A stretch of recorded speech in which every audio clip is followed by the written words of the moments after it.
The new offense, how AI agents are rewriting offensive security. Exploitation timelines have gone from 771 days in 2006 to 84 days in 2018 to under 24 hours in recent observations, with Google's threat analysis group documenting exploitation within 4 hours of disclosure. The trajectory points towards zero, and in some cases negative, where vulnerabilities are exploited before they're even publicly disclosed. Meanwhile, we're still running quarterly pen tests. Let that sit for a second. I wrote a deep breakdown of this in Resilient Cyber's newsletter this week, and I wanted to walk through the key thesis here because what's happening in offensive security right now isn't an incremental improvement, it's a category transformation. So the old model is broken. For decades, penetration testing has operated under the same basic model. Hire a team, scope an engagement, execute over a few weeks, and deliver a report, repeat in 6 or 12 months. It's manual, labor-intensive, point in time, and being honest, has never scaled to match the pace or complexity of the environments it's supposed to test. And it's not just exploitation timelines breaking this model.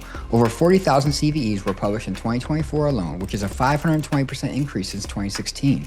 When exploitation happens at machine speed and vulnerability volume grows exponentially, a security model built on quarterly pen tests and static assessments doesn't just fall behind, it becomes functionally irrelevant outside of audit obligations. As Novee CTO put it, and I think this framing is perfect, quarterly pen tests made sense when software shipped quarterly. Then deployments became daily. The testing calendar didn't change. That's the impedance mismatch we're dealing with. So who are the companies building the new offense? The market has responded with a wave of AI-native offensive security startups, and the capital flowing in tells you how seriously investors are taking this transformation. Armadin emerged in March with a record-breaking $189.9 million in combined seed and Series A funding.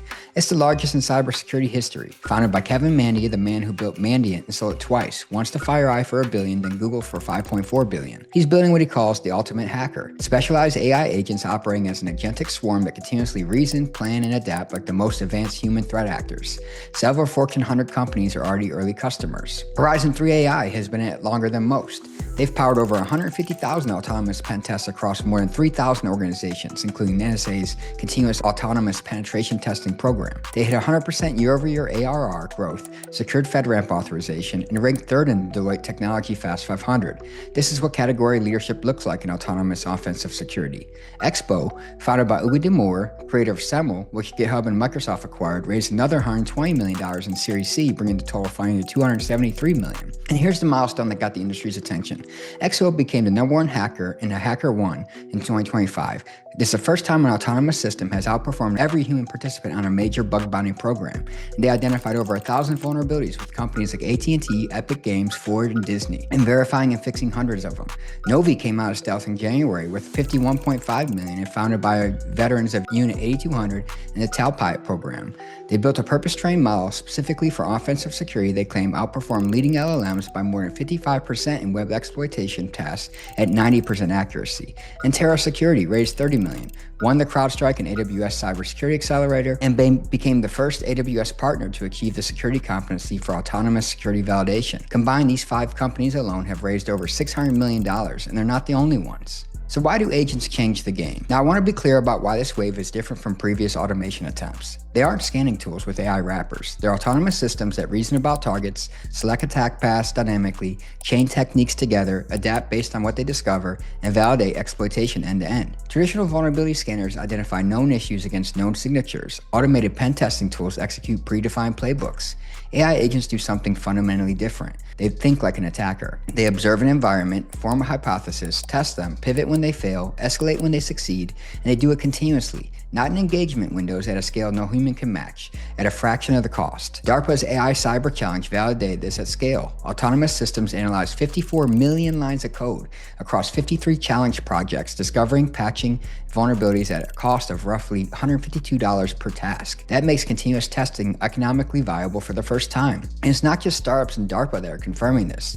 The UK's AI Security Institute has been publishing findings that reinforce exactly what we're seeing. Their research shows that the length of a cyber task that AI systems can complete unassisted is doubling roughly every 8 months. In 2023, models could handle tasks of less than 10 minutes without human direction. By mid-2025, that was over an hour. Models that were performing at apprentice levels in 2023 started completing expert level tasks, to type that are requiring 10 plus years of experience in 2025. And an AI agent placed in the top 5% of teams at major cybersecurity competitions. What's particularly telling is how fast this capability curve is moving. Your model scored near zero on expert level offensive security challenges until mid-2025, then hit a 60% success rate by late fall. That's not gradual improvement, that's a step change, and it confirms what the companies I just mentioned are building toward.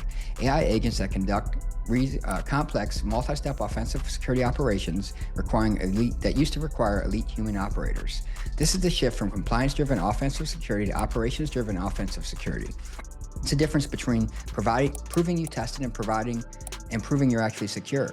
And it maps directly to what I'm writing about across GRC modernization as well, the move from periodic attestation to continuous assurance.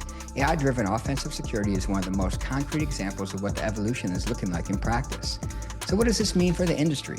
For traditional pen testing firms, the economics are getting compressed fast. When an autonomous platform delivers continuous exposure validation starting at $6,000, the value proposition of $150,000 annual engagement staffed by human testers gets harder to justify. As Sequoia just put it, the next trillion-dollar company will be a software company masquerading as a services firm. We're watching that thesis play out in real time in offensive security. The firms that survive this won't be the ones fighting automation. They'll be the ones using AI agents as force multipliers, handling scale and repetition autonomously while redirecting human expertise towards judgment-intensive work that agents can't yet replicate. Complex business logic testing, sophisticated adversary simulation, and translating findings into strategic risk narratives that the board can actually understand. The bottom line is this: attackers have already gone autonomous. The question for every security leader is whether your offensive security program reflects that reality, or whether you're still operating on a quarterly testing calendar in a world that moves at machine speed. Over $700 million in venture capital says the market has made its bet. The exploitation timeline data says that the threat has already arrived,